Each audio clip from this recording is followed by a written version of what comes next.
Hello दोस्तों, आज आप सभी के लिए एक नई लव स्टोरी लेकर आई हूँ। दोस्तों, ये कहानी इतनी इमोशनल है कि आप सभी का दिल पिघल जाएगा और आप सभी को एक सीख भी मिलेगी।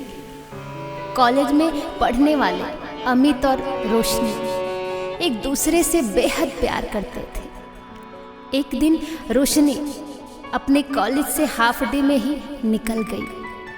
कॉलेज से बाहर आने के बाद उसने अपने बॉयफ्रेंड अमित को, जिसका घर उसके स्कूल के पीछे ही था, उसको कॉल किया और कहा कि वो गेट पर आकर उसे मिले और उसे अपनी बाइक से उसे घर छोड़ दे।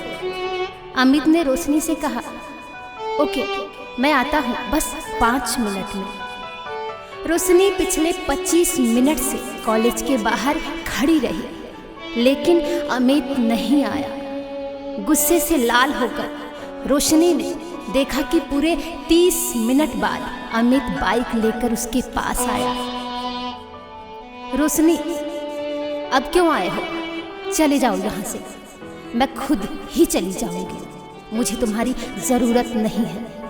अमित कहता है, अच्छा चलो, छोड़ो ना, आई एम सॉरी, थोड़ा सा लेट हो गया। अमित ने सॉरी बोला तो रोशनी बस थोड़ा सा मुस्कुराते हुए उसकी बाइक पर बैठ गई। लेकिन रोशनी अब नोटिस करने लगी थी कि अमित अक्सर उससे किसी भी गलती को लेकर बस सॉरी बोल देता है, उससे आगे ज़्यादा कुछ बोलता ही नहीं।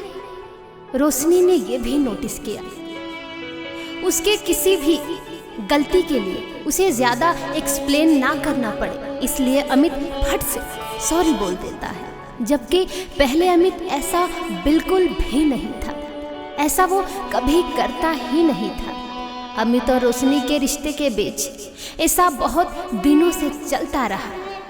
अब तो रोशनी भी अमित के इन सॉरी से तंग आ चुकी थी। वो सोचती थी, आई एम सॉरी बोल देने से सब कुछ ठीक हो जाता है क्या?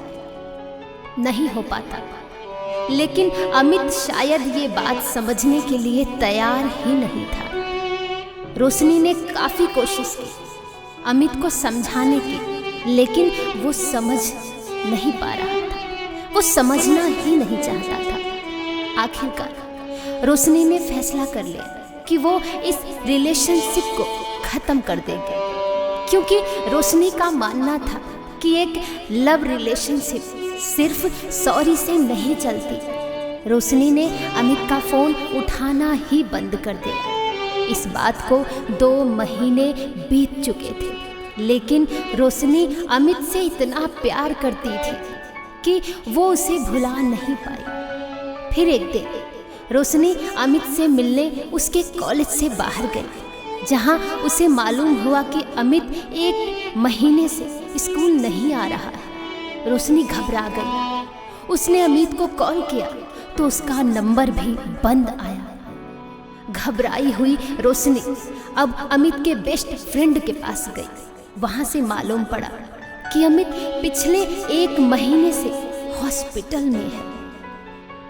रोशनी भागती हुई अस्पताल पहुँची, जहाँ उसने देखा कि अमित बेड पर लेटा हुआ है और बड़ी मुश्किल से वो कुछ बोल पा रहा है। उसे देखकर रोशनी रोने लगी।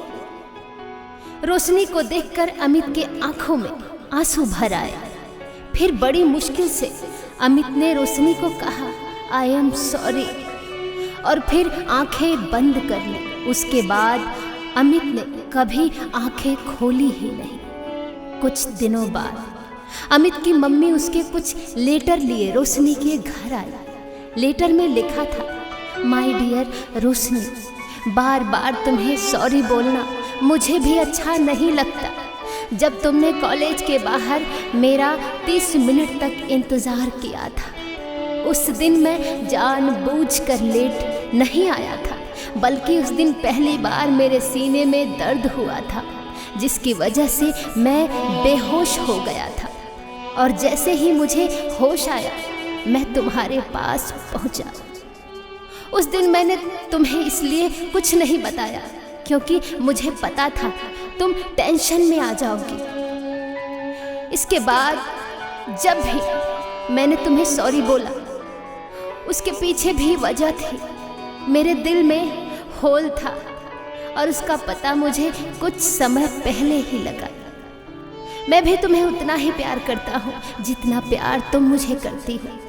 काश भगवान मुझे थोड़ी और जिंदगी दे पाता ताकि मैं तुम्हारे साथ कुछ वक्त और बिता सकता। खैर, मेरे सॉरी बोलने की वजह से अगर मैंने तुम्हें दुख पहुंचाया है तो मुझे प्लीज माफ कर दो। I am sorry Roshni. Letter पढ़कर रोशनी के आंसू थमने का नाम ही नहीं ले रहे थे। वो बार बार अमित के बारे में ही सोच रही थी। वो यही सोच रही थी कि काश मुझे ये पहले बताया होता तो मैं गलत ना समझती और मैं उसके प्यार को समझ पाती और मैं उसके साथ रह पाती, उसके दुख में, उसके सुख में, उसके तकलीफों में। दोस्तों, इस कहानी से हमें ये सीख मिलती है कि हमें हमेशा अपने करीबी और प्यार करने वालों को समझने और समझाने के लिए वक्त देना चाहिए। अगर आपके दोस्त या प्रेमी आपके सामने खुलकर कुछ नहीं बोल पाते तो आपको उन्हें समझने की कोशिश करनी चाहिए, वरना कहीं देर ना हो जाए और आई एम सॉरी बोलने का भी मौका ना मिले। दोस्तों, आप सभी को ये कहानी कैसी लगी हमें कमेंट बॉक्स में ज़रूर बताएं और अगर आपकी कोई रियल स्टोरी है तो हमारे नंबर पर हमें लिखकर ज़रूर भेजें। धन्यवाद।